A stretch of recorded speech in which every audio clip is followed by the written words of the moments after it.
नमस्कार दोस्तों जो जो शोध की प्रक्रिया आगे बढ़ती है, रिसर्च का काम अलग अलग विधाओं में, अलग अलग डिसिप्लिन्स में, अनुशासनों में होता है, त्यों त्यों बहुत सारी नई चीज़ें सामने आती हैं। अब एक हार्वर्ड के एक वैज्ञानिक ने एक शोध पत्र प्रकाशित किया है जिसके अनुसार गणित का फार्मूला इस बात की पुष्टि कर रहा है कि ईश्वर है। अब ईश्वर के पक्ष में गणित की गवाही या ईश्वर के पक्ष में विज्ञान की गवाही, अंतरिक्ष विज्ञान की गवाही, ये बड़ी अद्भुत है। और ये दोनों ही जो शोध के प्रबंध हैं ये सिद्ध करने में लगे हैं कि ईश्वर का अस्तित्व है, ये मानना पड़ेगा। और सबसे बड़ी बात इसमें ये भी है कि अब आपने गुरु नानक देव जी की आरती के बारे में भी सुना होगा, बहुत चर्चा उसकी भी रही है। गगन में थाल के नाम से वो आरती बड़ी लोकप्रिय रही है। उसमें जिस गगन के थाल का वर्णन है, वस्तुतः वैज्ञानिकों के अनुसार वो गगन का थाल भी एक ऐसी कनेक्टिविटी से जुड़ा हुआ है, एक उसमें गुरुत्वाकर्षण की जो थ्योरी है उसमें काम आती है। थाल है, गगन में आकाश में तारे हैं, ग्रह हैं, कायम है अपनी अपनी जगह। रोज़ वो पूरा कोई टूटता नहीं है, ऐसा नहीं कि वो पूरा टूटना शुरू हो जाए तो टूटेंगे। तो कई ग्रह तो जो हैं वो धरती से भी बड़े हैं, तो कभी ऐसी दुर्घटना बहुत बड़े स्तर पर, बड़े पैमाने पर सामने नहीं आई। और ये सब कुछ किस लिए हो रहा है कि इसमें ग्रेविटी जो है काम कर रही है, गुरुत्वाकर्षण काम कर रहा है।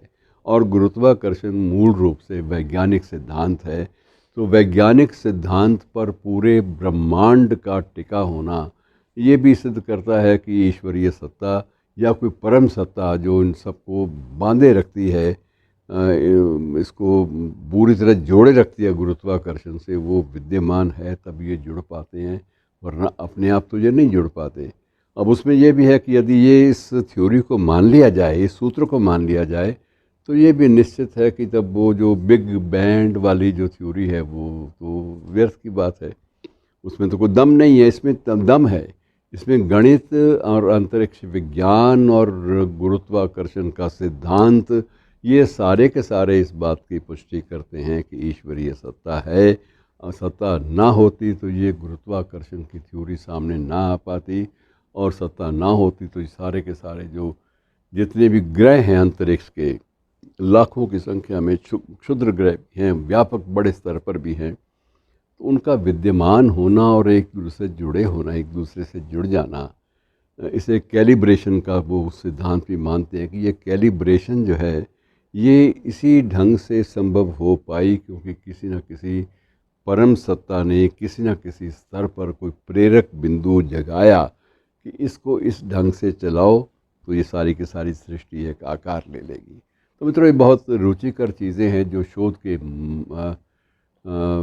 माध्यम से हमारे सामने आ रही हैं।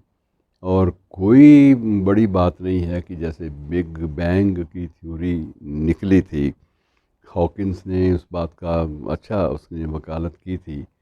वो ब्लैक होल की भी एक परिकल्पना हमारे सामने आई थी, और उसके बाद अब ये आ गई कैलिब्रेशन की परिकल्पना। गुरुत्वाकर्षण की जो सिद्धांत है इसके आधार पर भी पूरे ब्रह्मांड की संरचना। तो ये सारी चीज़ें, कोई पता नहीं है कल को परम सत्ता का भी हमें पता लग जाए कि ये परम सत्ता कहाँ पर विद्यमान है और किस रूप में है। तो ये प्रतीक्षा कीजिए, शोध का विषय है और ये शोध कार्य चलता रहेगा। शुक्रिया।